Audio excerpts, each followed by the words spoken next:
Once again, no clue. We have no idea what we're doing today.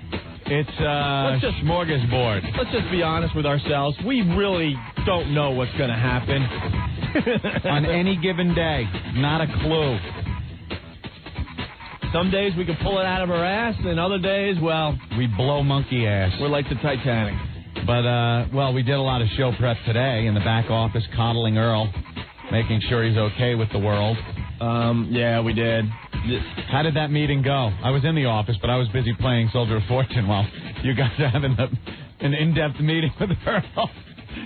See, I get a bad rap on this show, man. Everyone thinks I'm, inhuman and out of my freaking mind. Uh-huh. Who was the one, cuddling Earl in the back office? Matt Devote came to us. Who was the one that allowed Earl to suckle on his breast? Opie. Thank you.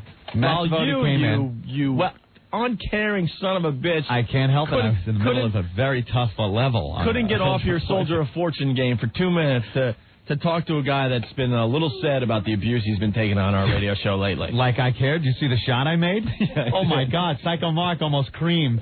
It was hysterical. There was a guy. He's standing behind a brick wall. I edged out with my sniper rifle. I zoomed way in. I picked his toe off. He starts jumping around, grabbing his foot, bleeding, and it exposed enough of his skull when I picked his head off in 2 shots. It was like, bam foot, bam head. The guy just fell down on the table. And just sprayed blood all over the back wall. It was hysterical. There's Earl, being coddled because of his stress that he's having with this program. Mm-hmm. And me and Psycho Mark are laughing our balls off because some guy just whacked a guy on the Soldier of Fortune game. Well, we got some ideas about Earl. I'm the Invisible Man. God damn! I went to sleep last night chuckling with Earl and the Invisible Man. Yeah. Yes. I'm the Invisible Man.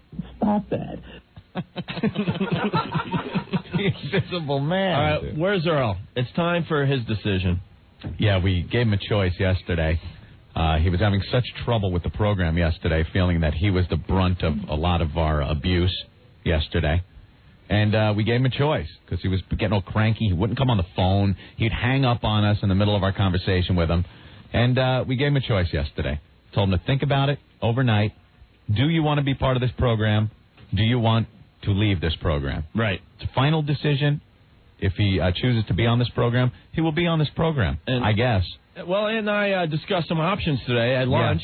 Yeah. Earl's in the studio. Hey, Earl. How you doing? Did the meeting make you feel better? I hope you weren't upset that I was playing Soldier of Fortune during the entire... I wouldn't expect it. The entire meeting. Did you see that shot I took of the guy's foot? It was great. Earl, I showed some sensitivity in the back office today, right? Yeah. Surprisingly. Very cool. Yeah, I'm very cool. Oh, off air. Now, did that? Yeah, off air. We switch roles off air. And it's the bastard, I just doesn't care about anything. And very busy. And I'm the one that keeps everybody happy, I guess. I just had a very busy. I had things to do. I'm on the final levels, Opie. So, Earl, you've taken some hits lately on the show. A lot of abuse about the Invisible Man. A lot of abuse about your new nickname. So everyone is wondering, do you want to still be a part of the O&A show? Yes, I do. Oh, there's a surprising... There's a surprising answer. Is there any buts? But because you can't be part of the O&A show, but... help me, somebody help me. Stop that. So, are you okay with this program? Yeah. You're okay with your appearances on this program, the way you're treated on this program? There are certain points when I don't put this on the air, and that's not your fault. It's more Spaz's fault. And Why how is Spaz getting harmed? No, when I'll call in, I say, God, with something absolutely that has nothing to do with the show, I'll say, don't. This is not for air. We were well aware of the stuff you didn't want on the air. That makes it better to bring up on the air. Earl, the stuff you didn't want on the air was the friend, allegedly, that was in the studio. That was it. But you mentioned it during your shift that somebody was in the studio. So that's why we said, well, who was that? I'm the Invisible Man.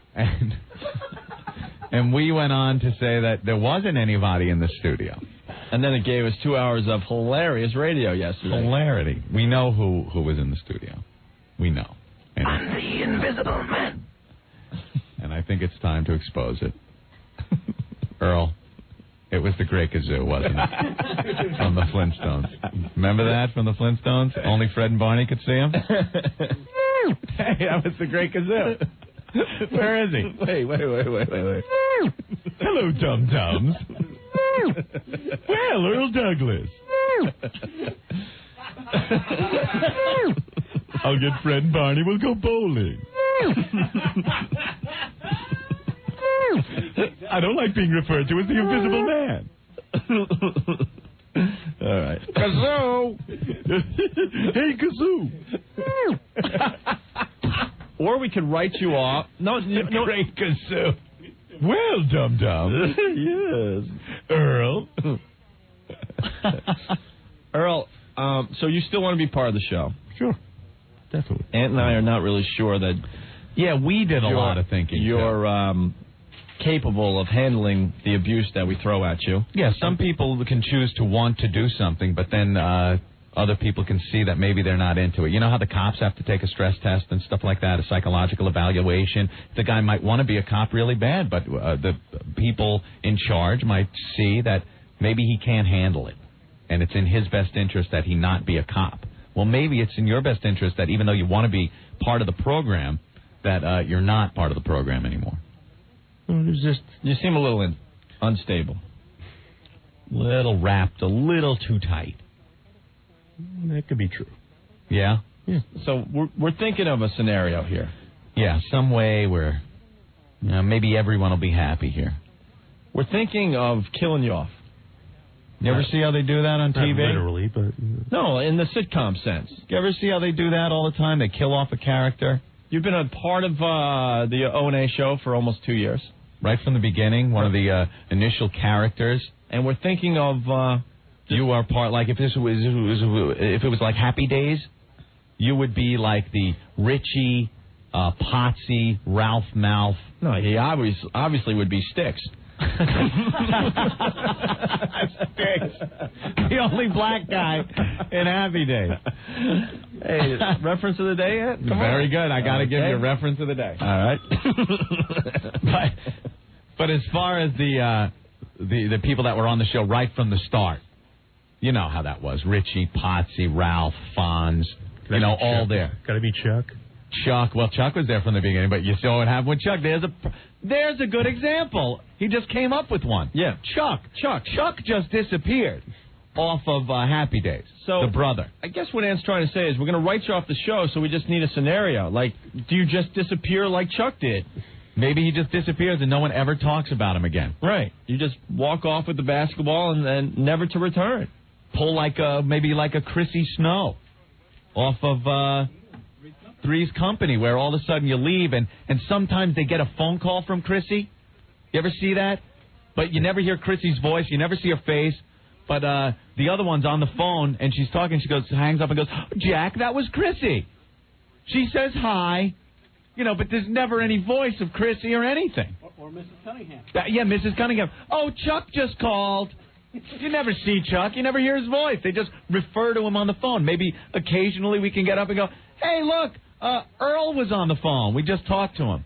So we want to write your ending to the Opie and Anthony Show. Maybe we could start telling our listeners that Black Earl got another job at a radio station in Seattle. In Seattle? And then when they see you on the streets of New York, they could go, hey, Earl, you're back for the weekend. How's Seattle?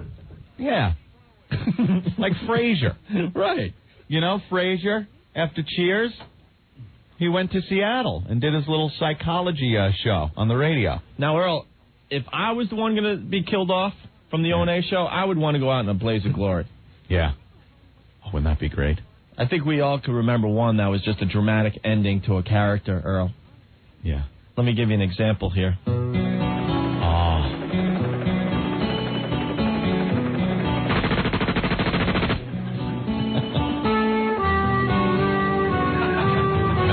Remember Earl? Henry Blake. Let's have a chopper. Isn't Wasn't it a chopper, though? Yeah, but I believe it was an airplane that went down. All right. Yeah. Who can forget? Who can forget Radar O'Reilly walking into the operating room and announcing to everybody that Henry Blake's plane crashed, spun in. There were no survivors.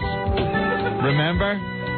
Henry in his little zoot suit saying goodbye. Oh, it was so sad. Maybe we could have that. Spaz can come in or something in the middle of the show, interrupt the show. Yeah, hold on. Let me get the music. So we could say goodbye to you, and it seems like it's a happy ending. You walk down the hall with your bags packed. You're going home. Yeah. All right? And then we forget about you, and then like an hour or two later, we'll be in the middle of a funny bid or something. Right, and then all of a sudden... we'll be talking. All of a sudden, Spaz walks into the studio. Yeah, we'll be like... right, Opie? Yeah. Farts are funny. Another fart joke. Farting was funny. Farts funny. Guys, at 5 o'clock this afternoon, Earl Douglas's chopper took off from the West Side heliport and crashed into the Hudson River. There were no survivors.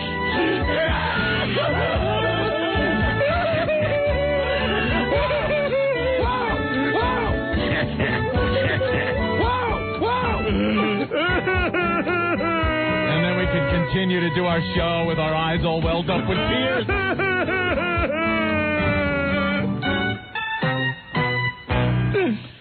Right, Earl? How about that ending? That was a good one for Henry Blake. But your memory can live on through the Invisible Man, because we're keeping him. I think he's the new character, because you got to always have new characters coming into your sitcom. Right. If you write one off, a new one has to come in. Sure. It serves a lot of purposes. It allows the person that's being written off to pursue other things.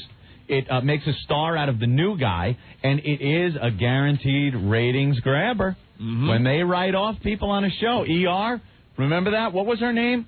Which one? The one, I think it was Noah Wiley's character, and the girl, when the homicidal maniac cut him up and she died. Yeah. I don't watch ER. I watched that one. Yes. They wrote off, and maybe we'll have that.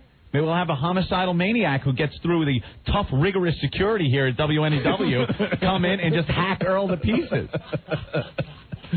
So there's a lot of scenarios here. You can leave the show, but we always leave the door open like you could return.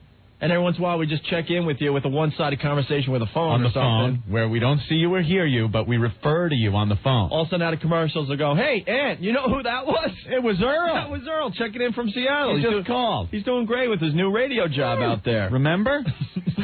Or we could just get someone that could handle the Black Earl abuse, and we just change Black Earls in the middle of the season and just make believe it's the same guy. Obviously, the best known one of that, Darren Stevens. Sure. When they exchanged Dick York for a Dick Sargent.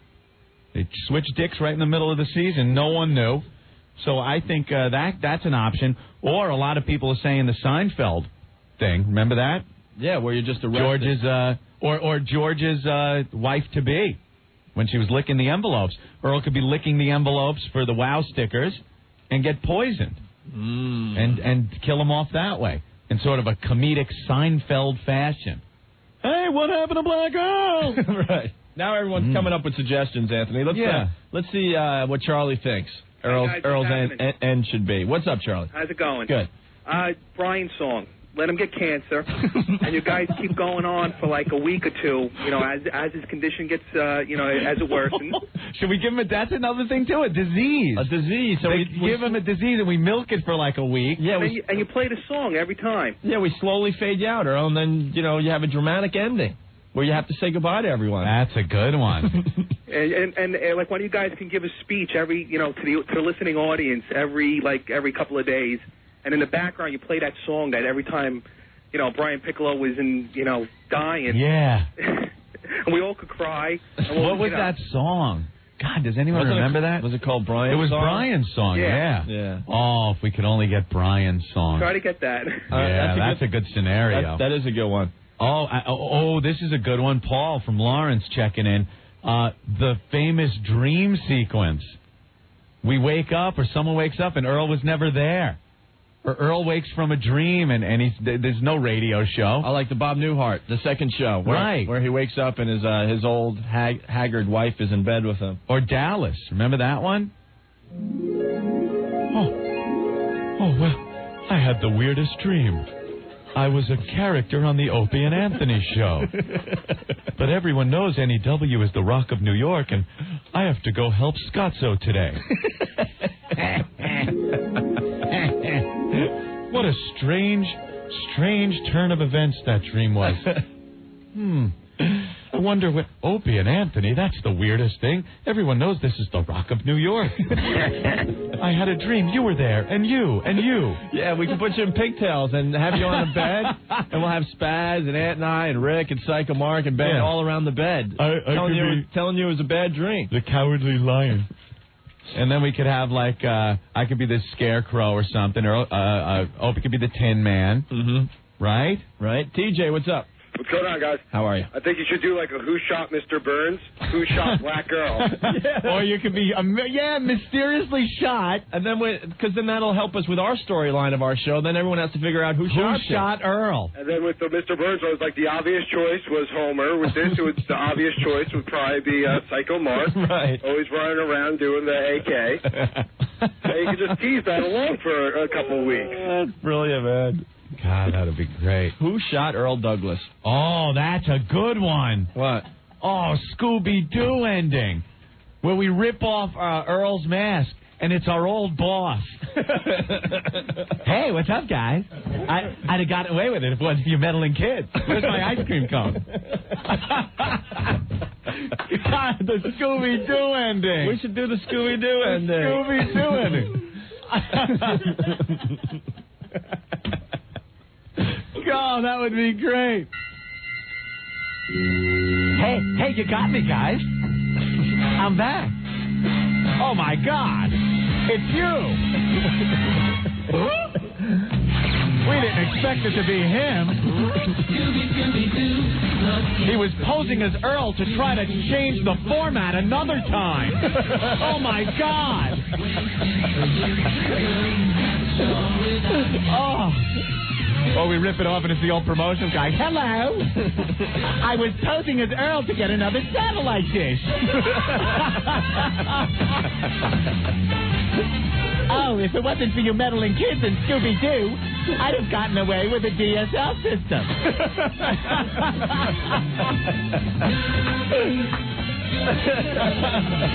Hey, Scooby! Yeah. Where are you?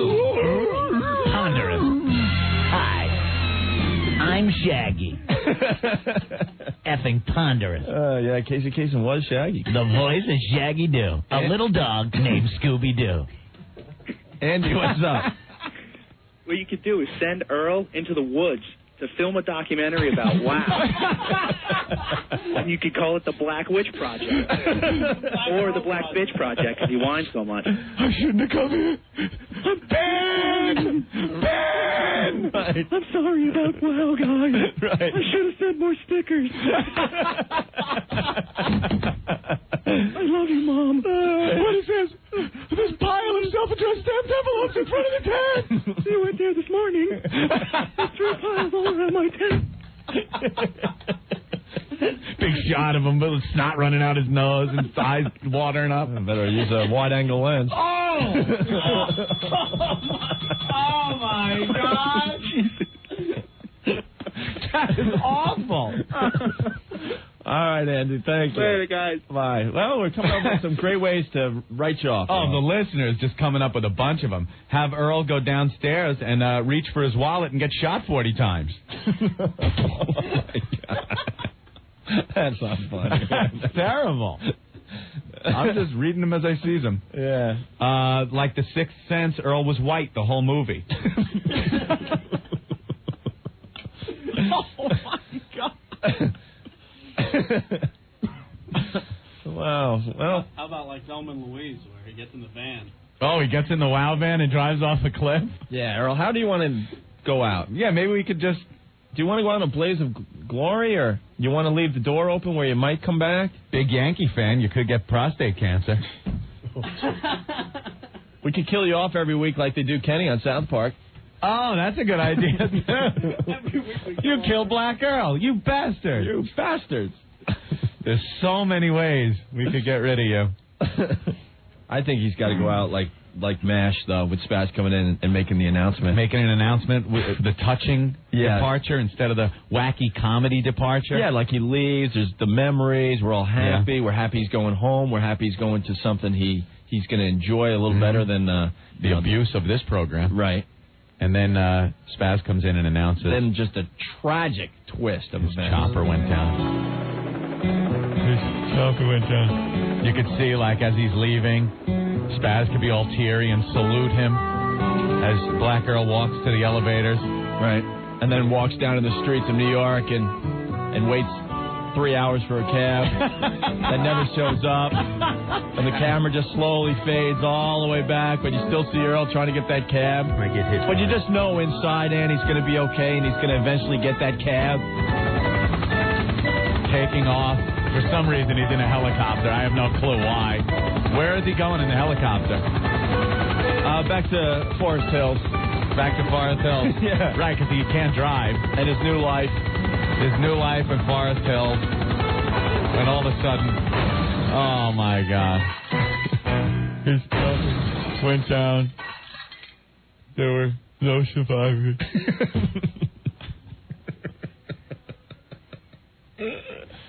Yeah, but Spaz actually reports it laughing because he hates black people. Hey, did you hear Black Earl crash?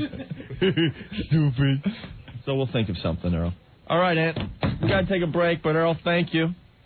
We'll figure this out and come up with a very dramatic... Your time is limited on this show. When's the big 3-0 coming up, Earl? 28th. 28th. That's kind of one of those little milestones. Wow. Little hurdle. I say we write him off the show on his 30th birthday. 30th birthday. That's going to be a tough pill to swallow. May 28th. Turning 30, and you're written off the hottest radio show in New York. Yeah. I think that's a Sunday, though, isn't it? It's a Sunday, yeah. Yeah. We'll work Sunday.